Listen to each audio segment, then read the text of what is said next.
Hello, this is Heather, and welcome to Swarthy Girl, episode 11. This one is about learning disabilities. When I was pregnant with my son, Jacob, 20 years ago, he was overly active in utero until about 3 weeks before he was born. He was a 1-2 puncher whenever my ex would put his face to my belly and talk to Jacob. We watched him do somersaults during the ultrasounds when he was the size of a peanut. So when he stopped moving, I told the doctor, who dismissed it, stating that his vitals were fine. Fast forward to the delivery day. After 9 hours of labor at home, it was finally time to go to the hospital. And after 3 hours at the hospital, we found out that every time I had a contraction, which by then was every 2 minutes, Jacob's vitals would go way down and his heartbeat was weak. The doctors figured out that he was face presentation, which meant that instead of the top of his head crowning and coming out first, his head was pulled back and his face was coming out first. Due to this and the weakened state he was in, they decided to do an emergency C-section. They were afraid that since he had been in the state for about 12 hours by then, that he wasn't going to live much longer. Within 15 minutes of making that decision, we were in the operating room. And when they removed him, he had the umbilical cord wrapped around his neck 3 times. He was lifeless and not breathing. The room had 4 doctors, me, my now ex-husband, and several nurses, and everyone was dead quiet as they tried frantically to bag him. I didn't even know what that meant, except for that they were trying to shove a tube with an inflatable bag at the bottom of it down his throat, then inflate the bag once inserted to open up his airways. After several attempts by the nurses and failing, one of the anesthesiologists ended up doing it and saving his life. It took about a minute and a half for them to revive him. The umbilical cord had been acting as a noose around his neck, and every time I had a contraction, it would tighten and cut off his airway. I assume that's also why his face was crowning and not the top of his head, since the cord was pulling his head back out of place. They whisked him off to do testing on him for the next 3 hours to see if he had any underlying issues. None came up, but during that time, I had 3 different nurses warn me that he would probably have learning disabilities, but they wouldn't be evident until he entered elementary school. And sure enough, it started to show prior to entering kindergarten and became more apparent in 1st grade. Prior to school, he was always at the low end of the healthy baby range for all of his well baby checkups. He walked late, he talked late, and potty trained late. Yet, he could put together elaborate Lego sets without directions before he could even talk and before any other kids his age was even interested in Legos. Once he did start talking, he would constantly ask, "What?" when we would talk to him. In preschool, we were told that he should know 50 words at his age of development, and he didn't. He was a restless kid who couldn't sit at the dinner table and eat. He was more comfortable standing or walking around and eating with his hands. He also had no concept of time. He didn't know the difference between 5 minutes, 5 months, and 5 years. In 1st grade, he seemed to be absent-minded. He couldn't follow multi-step directions or remember anything that we told him. I would ask him to go downstairs and put his shoes on. He would make it downstairs and then not remember why he went down there. When he started learning how to read and write, he wrote with no vowels, only consonants with some of the letters backwards. He also had no working memory. He could read a word like cat in each sentence on a page of a book and think it was a new word every time he came across it. On top of that, he would fatigue out within 30 to 60 seconds of trying to read anything. I was starting to feel frantic. How could he learn anything when he couldn't remember even the simplest words like cat? After doing tons of research, I learned that he had a hearing problem, but a hearing test came back normal. Somehow, I found an auditory processing specialist and found out he had auditory processing disorder. Auditory processing disorder is where the brain cannot process sound at a normal rate, hence the reason why Jacob couldn't retain multi-step directions and asked what all the time. His brain was trying really hard to process what was being said to him, but since it was coming at him too fast, he would still be processing the first sentence when I was on to the second or third sentence, which meant that his brain didn't have a chance to process anything but part of the first sentence. Later, I found out that his brain was processing only 56% of what he was actually hearing. The doctor said it's like trying to read a book that has half of the words missing. He was also dyslexic, and that was why he fatigued out so quickly while reading. Reading and hearing were a similar experience for him. When reading the words in a book, they were never straight on the page. Some of the letters were upside down or backwards. So his brain is working overtime to straighten out each word in the sentence to figure out what it says. He has to do that for each word in that sentence. So by the time he gets to the end of the sentence, he has no idea what that sentence was even trying to convey to him. It may have changed now, but back then kids couldn't be tested or diagnosed with auditory processing disorder until they were 7. I had to wait until he was 7 to get him tested. Writing with no vowels was a side effect of auditory processing disorder.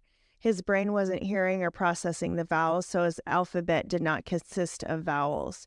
The solution for his issue consisted of auditory therapy via a computer program 6 days a week for 4 weeks. The doctor was confident that it would fix the problem, yet 4 weeks later, his retest results hadn't improved. The doctor told me that Jacob was very intelligent. During the testing, he was well aware of his struggles to the point of crying and showing anxiety over his mistakes, which wasn't normal. Most of the kids didn't know that they were getting all the words wrong. She also said that there were other cognitive issues that were preventing the therapy from working.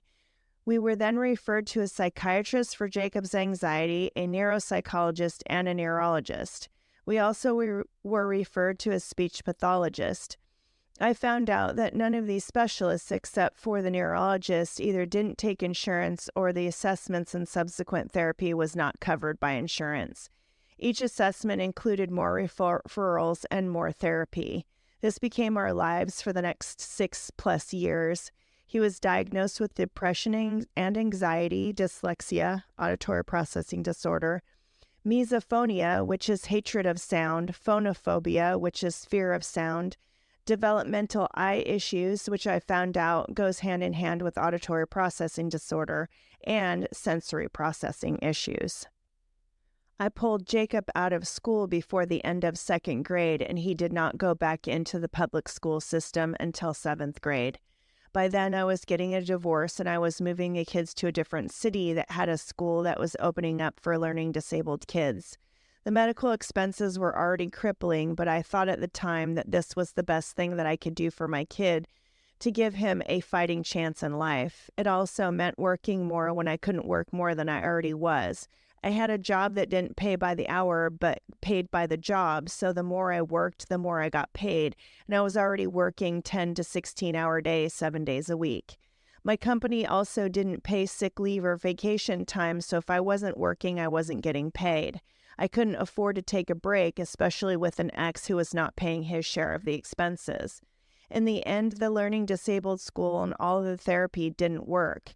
Every therapy was 6 days a week, even for this learning disabled school.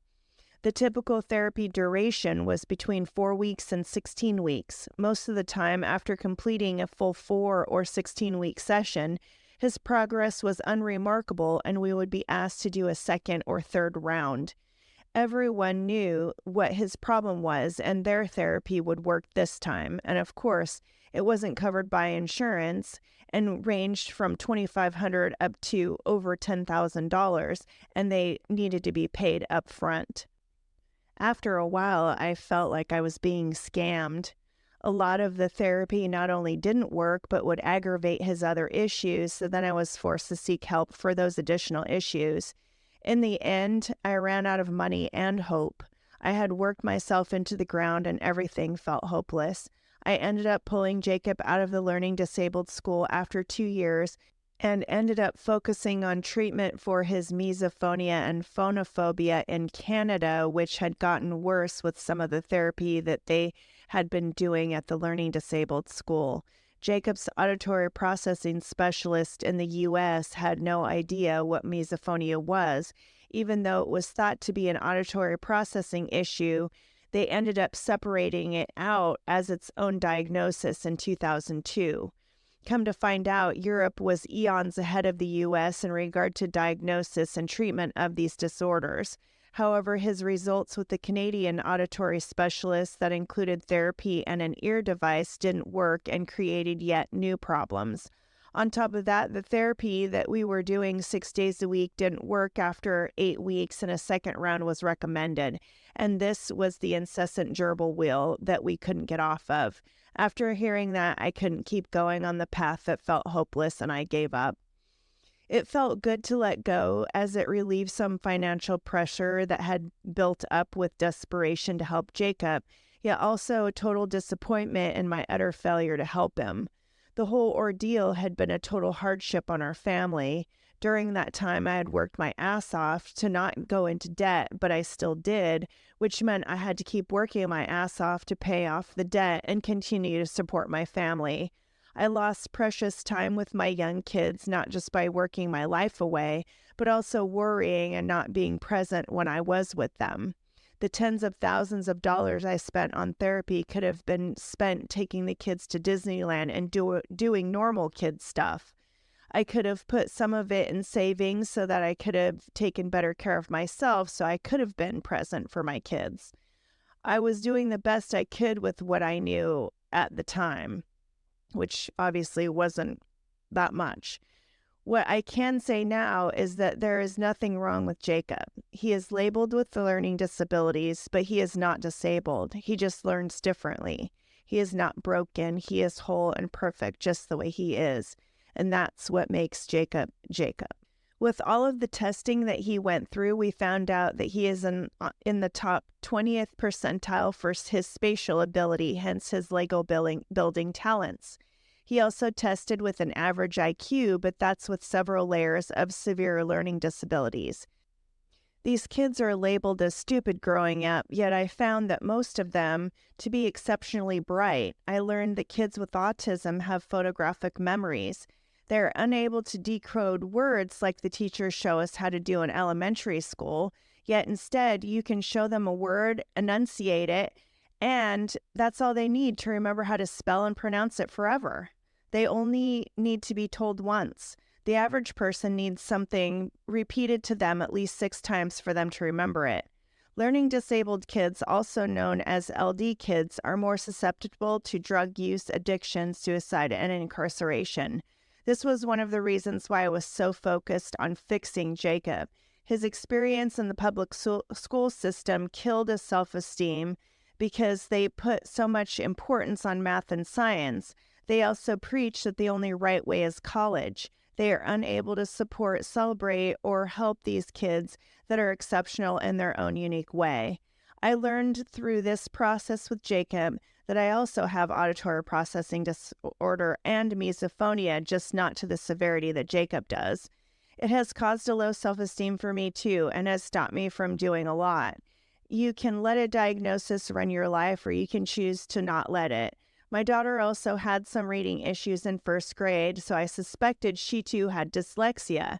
By then, she had been diagnosed with auditory processing disorder, but I didn't have the money for a neuropsychology evaluation. When it came up that she also might have dyslexia, that became her excuse for not trying. So I quickly flipped that and said that she didn't have it anymore. Writing ended up being one of her strongest attributes in her later school years. Jacob, on the other hand, worked his butt off just to fail over and over and over again. I found out that this is why a lot of LD kids end up abusing drugs. They quit trying because the outcome is always failure. So instead of focusing on everything that he was bad at, I started focusing on what he was good at and tried to live life a bit less seriously. And that made all the difference. He still had to go to school every day and do everything that he wasn't good at, but the time outside of school was focusing on and celebrating his gifts and giving him outlets where he could be successful. As for Jacob now, he says he is a hands-on learner and going to college isn't for him. I call him the old soul. He has never looked at himself as the victim and has a wisdom that blows me away. He also has his quirks. He can't eat dinner with us because he goes ballistic over eating noises, chewing, and silverware tinging on the plates due to his misophonia. Because of his sensory processing disorder, you will never see him with a shirt or socks on when he is at home. He is witty with a dry sense of humor. I am here as his support system to type what he dictates to me for emails, provide needed encouragement, and provide confirmation that what he is conveying through text messages is okay. Everything is speech to text for him. I also have to watch what he's buying at the store or what's being ordered online. Since he doesn't like to read, he misses pertinent information that causes him to buy the wrong things. If you are struggling with learning disabilities and feeling less than, just remember that you wouldn't be you without those differences. And with every difference, there is a gift that comes with it. You are exceptional. And if you could give away those gifts just to be more like the mainstream learner, would you? Most people say no. Because of your learning differences, you have learned many valuable lessons and you are better for it. I hope you enjoyed this episode, and until next time, thanks for listening.